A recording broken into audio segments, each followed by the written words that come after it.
የመድፈኞቹ የተከላካይ ስፍራ ወሳኙ ተጫዋች ሪካርዶ ካላፊዮሪ ወደ ሪያል ማድሪድ ሊያመራ ነው ወይ? እንደዚሁም ደግሞ መድፈኞቹ ማንን ነው በክንፍ መስመር አጥቂነት የሚያስፈርሙት? ባርኮላ ወይስ ሮጀርስ የሚለው በአሁኑ ሰዓት እንግዲህ እየታወቀ የመጣ ጉዳይ ነው። የጁሊያን አልቫሬስ ጉዳይስ ከምን ደረሰ የሚለውን ጨምሮ አርሰናል የማንቸስተር ዩናይትድ ፍላጎት የሆነ ተጫዋች ላይ አሁን አይኑን እየጣለ ወደ ዝውውሩም ለመግባት እያሰበ መጥቷል። ይህ ተጫዋች ማን ነው? ማንስ ቀድሞ ያስፈርመዋል? እነዚህንና ሌሎች የዕለቱን ወሳኝ ስፖርታዊ መረጃዎች እንደተለመደው በአማረ መልኩ ወደ እናንተ አደርሳለሁ። አንድሬ ቤርታም እንግዲህ ከአርሰናል እንዲለቁ ጥያቄ ቀርቦላቸው እንደነበረ ትላንትና ምሽት ተሰምቷል። ውድ አድማጭ ተመልካቾቼ እንደምናችሁ በያላችሁበት ሰላምቴን እያቀረብኩኝ በቀጥታ ወደ መረጃዎችን የምወስዳችሁ ቪዲዮ ላይክ ማድረግ እንደዚሁም ደግሞ ሰብስክራይብ ማድረግና መቀላቀል አይረሳ። እንግዲህ ከትላንትና ምሽት ጀምሮ በርካታ የአርሰናል ደጋፊዎችን እያሳሰበ የሚገኝ ጉዳይ አለ። ይህም ጉዳይ እንግዲህ በአርሰናል ቤት ምናልባትም ምንም እንኳን ጉዳት በተደጋጋሚ የሚያስቸግረው ተጫዋች ቢሆንም ከሚወደዱና በተለይ አርሰናል ማጥቃት ሲፈልግ ግቦችን ሲፈልግ እጅግ በፊት ለፊትና ወደፊት ሄዶ በመጫወቱ የሚወደደው ሪካርዶ ካላፊዮሪ ወደ ማድሪድ ሊያቀና ነው ወይ የሚለው ጥያቄ እንግዲህ በርከት ብሏል። ስለዚህ መረጃ ስንመለከት የሪያል ማድሪድ ፍላጎት የእውነተኛ ፍላጎት ነው። ትናንትና ምሽት ጀምሮ በነገራችን ላይ የሪያል ማድሪድ ወኪሎች የሪካርዶ ካላፊዮሪን ወኪሎች አናግረዋል። ሪካርዶ ካላፊዮሪ አርሰናልን መልቀቅ ይፈልጋሉ? የውል ማፍረሻው እንዴት ነው? ደሞዙ ምንድነው? ወደኛ መምጣት የሚፈልግበት አማራጭ አለ ወይ ሲሉ ሪካርዶ ካላፊዮሪ ወኪሎችን በቀጥታ ማነጋገር ጀምረዋል።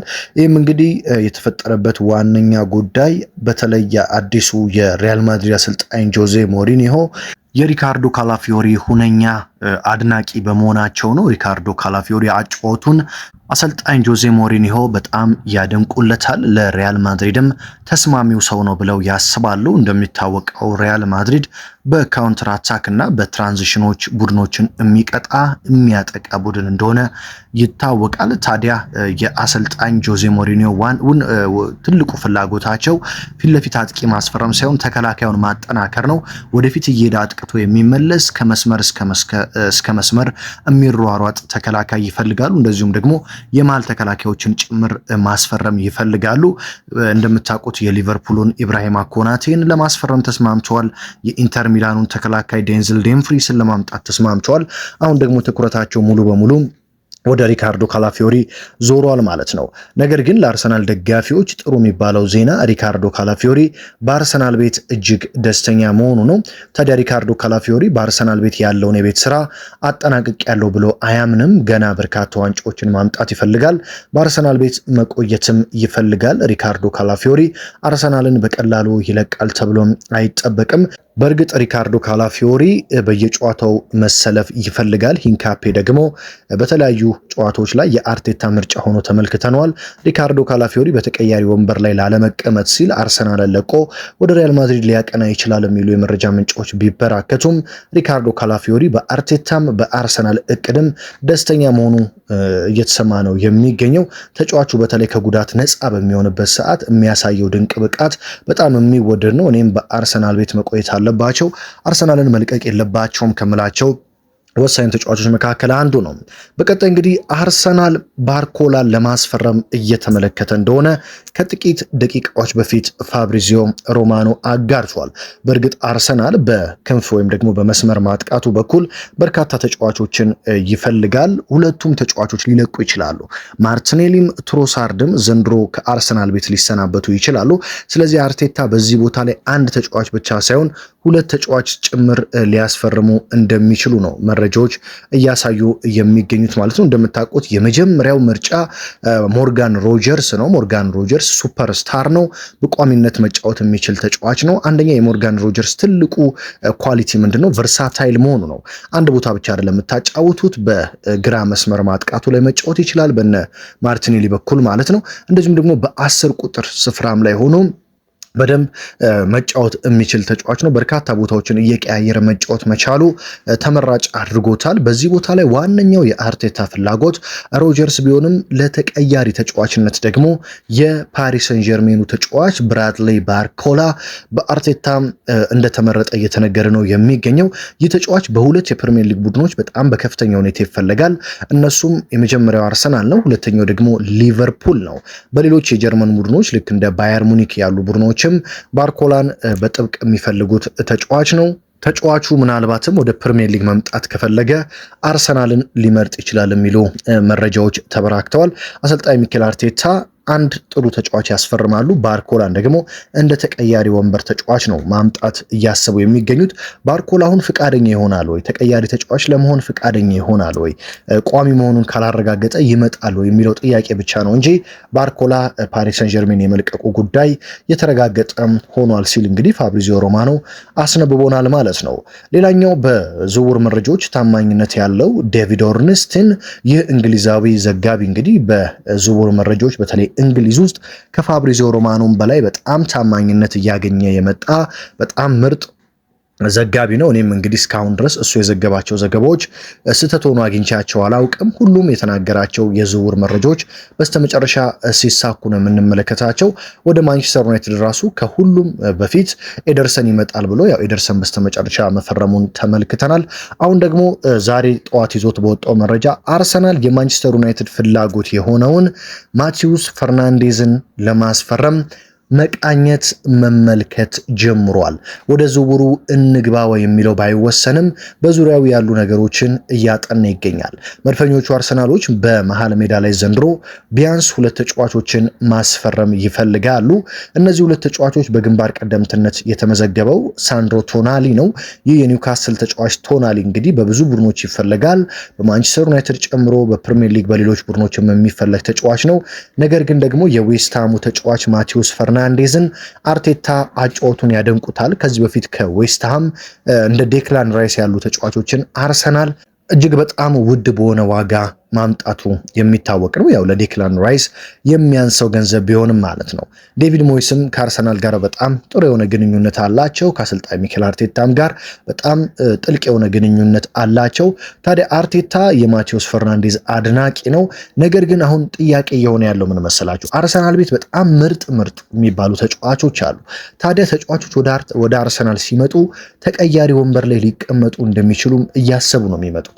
ይህ ደግሞ ለአንድ ተጫዋች ትልቅ ጥያቄ ነው።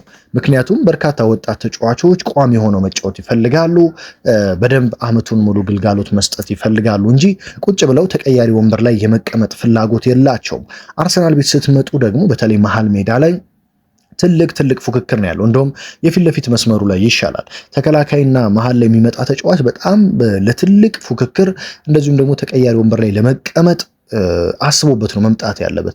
አስቦት የተከላካይ ስፍራ ላይ እነ ማጋሌሽን፣ እነ ሳሊባን፣ እነ ቲምበርን፣ ኢንካፔና ካላፊዮሪን ማስቀመጥ ማለት በጣም ትልቅ ጥያቄ ነው። አሁን ክርስቲያን ሞስኬራ ስፔን ውስጥ ብትሄዱ፣ ፖርቹጋል ብትወስዱት፣ ወደ ጀርመን ፈረንሳይ ብትወስዱት ቋሚ ሆኖ መጫወት የሚችል አይደለም። ሌላ ቦታ እዛው እንግሊዝ ፕሪሚየር ሊግ ውስጥ ወደ ሌላ ቡድኖች ብትወስዱት ቋሚ ሆኖ መጫወት የሚችል በጣም ትልቅና ወሳኝ የሆነ ተጫዋች ነው። ስለዚህ ፉክክሩ በጣም ትልቅ ነው። አርሰናል ቤት ስኳዱ በጣም ሰፊ ስለሆነ ማለት ነው። መሃል ሜዳም ላይ ስትመጡ ዴክላን ራይስን ማስቀመጥ፣ እነ ኤብሪቼ ኢዜን ማስቀመጥ፣ እነ ሉዊስ ስኬሊ፣ ዙሜንዲ፣ ኦዴጋርድን የመሰሉ ተጫዋቾችን አስቀምጦ ቋሚ ለመሆን በጣም ወርልድ ክላስ መሆን አለባችሁ። ስለዚህ ወደ አርሰናል ቤት ስትመጡ አንደኛ ለፉክክሩ ዝግጁ መሆን አለባችሁ፣ ሁለተኛ ተቀያሪ ወንበር ላይ ልትቀመጡ እንደምትችሉም አምናችሁ መምጣት አለባችሁ። ለዚህ ነው አርሰናል ዝውውሮቹን በደንብ አድርጎ እያጤነ ረጅም ጊዜ ወስዶ ማን ነው ከነዚህ ተጫዋቾች ጋር ሊፎካከር የሚችለው እያለ ነው የሚያመጣው እንጂ ዝም ብሎ እንደ ሌሎች ቡድኖች ባንዴ ገበስበስ አድርጎ ማምጣት አይደለም። የአርሰናል እቅድ ከዴክላን ራይስ ከነ ሉዊስ ስኬሊ ከነ ኤዜ በደረጃ የሚቀራረብ በደንብ መፎካከር የሚችል ተጫዋች ነው አርሰናል ማምጣት የሚፈልገው። ስለዚህ የዩናይትዱን ፍላጎትን ማቴዎስ ፈርናንዴዝን አርቴታ ሊቀላቀሉ ይችላሉ። በነገራችን ላይ ማቴዎስ ፈርናንዴዝ እኔም በጣም በግሌ ከማደንቃቸው ተጫዋቾች ውስጥ አንዱ ነው። አንድሬ ቤርታ በነገራችን ላይ አርሰናልን እንዲለቁ ጥያቄ ቀርቦላቸው ነበር። የአርሰናሉ ተወዳጅ ስፖርቲንግ ዳይሬክተር አንድሬ ቤርታ ሳውዲ አረቢያው ክለብ በአረቡ ክለብ አልሂላል እባካችሁ ወደኛ ኑ ሚል በጣም ትልቅ ገንዘብ ቀርቦላቸው በጣም ትልቅ ጥያቄ ቀርቦላቸው ነበረ። ነገር ግን አንድሬ ቤርታ በአርሰናል ቤት በጣም ደስተኛ እንደሆኑና አሁንም በመድፈኞቹ ቤት መቆየት እንደሚፈልጉ ለአልሂላሎች አሳውቀው አርሰናልን እንደማይለቁ ተናግረዋል ማለት ነው። አንድሬ ቤርታ እንግዲህ ትዕዛዝ ተሰጥቷቸዋል። በመጀመሪያ የተሰጣቸው ትዕዛዝ ምንድነው? አርሰናል ቤት መልቀቅ አለባቸው የተባሉትን 8 የሚጠጉ ተጫዋቾችን ገዢ ማፈላለግና እነሱን በቶሎ መሸጥ ነው። የመጀመሪያው ማርቲኔሊ ነው። በመቀጠል ገብርኤል ጄሱስ ነው። 8ቱን ተጫዋቾች ስነግራችሁ በመቀጠል ሊያንድሮ ትሮሳርድ ነው። በነገራችን ላይ ለምሳሌ ጋብሪኤል ማርቲኔሊ በሳምንት የሚከፈለው 200,000 ዩሮ ነው። በጣም ትልቅ ብር ነው። ጋብሪኤል ጄሱስን ትመለከቱ በሳምንት የሚከፈለው 300,000 ዩሮ ነው። በጣም ትልቅ ብር ነው። እነዚህ ሁለት ተጫዋቾችን ማስለቀቅ ይፈልጋል። በመቀጠል ሊያንድሮ ትሮሳርድ ነው። ሊያንድሮ ትሮሳርድም ወደ 200,000 ዩሮ ነው በሳምንት የሚከፈለው። ቤን ዋይትም አለ። ቤን ዋይት 173,000 ዩሮ ነው በሳምንት የሚከፈለው። ሌላኛው 92,000 ዩሮ በሳምንት የሚከፈለው ኢታን ዋኔሪም አለ። በመቀጠል ክርስቲያን ኖርጋርድም ይለቃል። 92,000 ዩሮ ነው እሱም በሳምንት የሚከፈለው። ሌላኛው ፋቢዮ ቬራ ነው። በውሰት ነው እንግዲህ የሚገኘው 65,000 ዩሮ ነው ፋቢዮ ቬራም ያለው። ሌላኛው ደግሞ ኔልሰን ነው። ኔልሰንም አርሰናልን ይለቃል ተብሎ ነው በዚህ ክረምት የሚጠበቀው። 81,000 ዩሮ አካባቢ ነው ይህ ተጫዋች በሳምንት ከአርሰናል ቤት የሚቀበለው። ስለዚህ እነዚህ 8 ተጫዋቾች ናቸው በመጀመሪያ አርሰናልን ይለቃሉ ተብሎ የሚጠበቀው። አንድሬ ቤርታ ታዲያ ፈላጊዎችንም ይመለከታሉ። የትኛው ቡድን ጥሩ ብር ያቀረበው የሚለውን ይመለከታሉ። በተለይ እንደ ማርቲኔሊ ያሉ ተጫዋቾች በብዙ ቡድኖች ነው የሚፈለጉት። በፓሪስ ሰን ጀርሜን ጭምር የሚፈለግ ተጫዋች ነው። በአትሌቲኮ ማድሪድ የሚፈለግ ተጫዋች ነው። በባየር ሙኒክ የሚፈለግ ተጫዋች ነው። ስለዚህ እነዚህን ተጫዋቾች መሸጥ የሚመጣውን ደግሞ ማመቻቸትና ማግባባት የአንድሬ ቤርታ ትልቅ ስራ ነው። ስለዚህ አንድሬ ቤርታ አርሰናልን አለቅም ገና ያልጨረስኩት ብዙ ስራ አለኝ በሚል በመድፈኞቹ ቤት መቆየት እንደሚፈልጉ ግልጽ አድርገዋል። ስለ ጁሊያን አልቫሬዝ እንግዲህ የብዙዎቻችሁ ጥያቄ ነው። ጁሊያን አልቫሬዝ በአርሰናል በጣም ይፈለጋል። አርቴታ ከአትሌቲኮ ማድሪድ ጋር በነበረው ጨዋታ አይታችኋል። ከጨዋታው መጠናቀቅ በኋላ ሄደው አቅፈው አድናቆታቸውን ሲገልጹለት ስለ ብቃቱ ሲመሰክሩለት ተመልክተናል። ቴሪ ሆነሪም አርሰናል ቤት መምጣት አለበት ብዬ የምፈልገው ተጫዋች በአሁኑ ሰዓት ብትጠይቁኝ ጁሊያን አልቫሬዝ ነው። አልቫሬዝ ከመጣ አርሰናል ሙሉ ይሆናል ሲል ሲናገር ተመልክተናል። ምክንያቱም ቪክተር ዮኬሬሽ ብቻውን የአርሰናልን 9 ቁጥር ሆኖ መምራት አይችልም። እድሜው ዛሬ በነገራችን ላይ የቪክተር ዮኬሬሽ ልደት ነው። 28ኛ ዓመት በዓሉን አክብሯል። በመጣበት በመጀመሪያ ዓመት ነው የፕሪሚየር ሊጉን ዋንጫ ያሳካው። ነገር ግን ቪክተር ዮኬሬሽ ብቻውን አመቱ ሙሉ ሊጫወት አይችልም። ጥሩ ማይሆንባቸው ጊዜያቶች አሉ። መቀየር የሚያስፈልግበት ጊዜያቶች አሉ። ከሱ የተሻለ እንደ አልቫሬዝ ያሉ ተጫዋቾች አልቫሬዝ ጥሩነቱ ምንድነው? ሁለት ቦታዎች መጫወት ይችላል። በፊት ለፊት አጥቂነትን መጫወት ይችላል። በግራ መስመርም መጫወት ይችላል።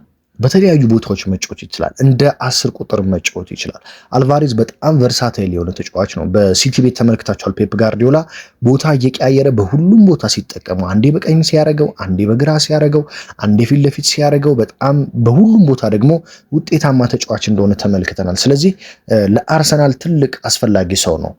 እንትና ጥሩ ባይሆንላችሁ ዮኬሬሽ ቀይራችሁ ታስገቡታላችሁ። የመስመር አጥቂዎች ጥሩ ባይሆንላችሁ ቀይራችሁ ታስገቡታላችሁ። አታኪንግ ሚድፊልደሮች ጥሩ ባይሆኑ ቀይራችሁ ታስገቡታላችሁ። ልጁ ደግሞ በጣም ገናም እድሜው ወጣት የሆነ ተጫዋች ነው። ስለዚህ አርሰናል በጣም ይፈልገዋል። ነገር ግን ተጫዋቹ ደግሞ ፍላጎቱ ባርሴሎናን መቀላቀል እንደሆነ ነው እየሰማ የሚገኘው። በአሁኑ ሰዓት የትኛውንም ቡድን ማናገር አይፈልግም። ዓለም ዋንጫው እስኪጠናቀቅ ድረስ ዓለም ዋንጫው ላይ ነው ትኩረት ማድረግ የሚፈልገው። በዓለም ዋንጫው ላይ ብቃቱን ማሳየት ይፈልጋል። አትሌቲኮ ማድሪድ ደግሞ ለዚህ ተጫዋች በጣም ብዙ ብር ይፈልጋል። አርሰናል በእርግጥ የብር ችግር የለበትም። ለዚህ ተጫዋች ትልቅ ብር መክፈል የሚችል ክለብ ነው። አርሰናል በአሁኑ ሰዓት በጣም ፋይናንሱ አስተማማኝና በጣም ውጤታማ ነው። ነገር ግን ጁሊያን አልቫሬዝ ደግሞ ልክ እንደ ሀገሩ ልጅ ሊዮኔል ሜሲ ለባርሴሎና መጫወት ይፈልጋል። ትልቁ ችግር ይሄ ነው። ስለዚህ ባርሴሎና ምናልባት የፋይናንስ ችግር ከገጠመው ለአልቫሬዝ የቀረበለትን ትልቅ ገንዘብ ማቅረብ ካልቻለ አርሰናል እድሉን ሊጠቀምበት ይችላል። ስለዚህ ትልቁ የአርሰናል ተስፋ አሁን ባርሳ ለዚህ ተጫዋች ያሁሉ ብር ያወጣል ወይስ አያወጣም የሚለው ነው። ባርሳ ማውጣት ካልቻለ በእርግጠኝነት ተጫዋቹ በዚህ ክረምት አትሌቲኮ ማድሪድን መልቀቅ ይፈልጋል። ስለዚህ ወደ አርሰናል ሊመጣ ይችላል ማለት ነው። እንግዲህ የዕለቱ ወሳኝ ዙር መረጃዎች እነዚህ ናቸው። ውድ አድማጭ ተመልካቾቼ አርሰናል በተደጋጋሚ ፕሪሚየር ሊጉንም ዘንድሮ ያጣውን ሻምፒዮንስ ሊግንም ለመብላት በዝውውሩ በጣም በከፍተኛ ሁኔታ ይንቀሳቀሳል ተብሎ ነው የሚጠበቀው ማለት ነው። እንግዲህ ሌሎችም መረጃዎች አሉ በጣም ስለ ዝውውር ማለት ነው። እነሱ ደግሞ በደንብ ሲጣሩ እርግጠኛ እየተሆነ እውነተኛ እየሆኑ ሲመጡ በቀጣይ መረጃ ጥንክሬ ወደ እናንተ የማደርስ ይሆናል። ሰብስክራይብ ይደረግ፣ ላይክ ይደረግ፣ ሀሳብ አስተያየት ይቀመጥ። ማን ነው መምጣት ያለበት? የትኛውን ተጫዋች ብታዩት በቀዩና በነጩ ማሊያ ደስ ይላችኋል? የእናንተን ሀሳብ አስቀምጡልኝ። ታዲያ በሌላ መረጃ በሌላ ደግሞ ወሳኝ ጥንክር እስከምንገናኝ ድረስ በያላችሁበት ሰላም ተመኘውላችሁም።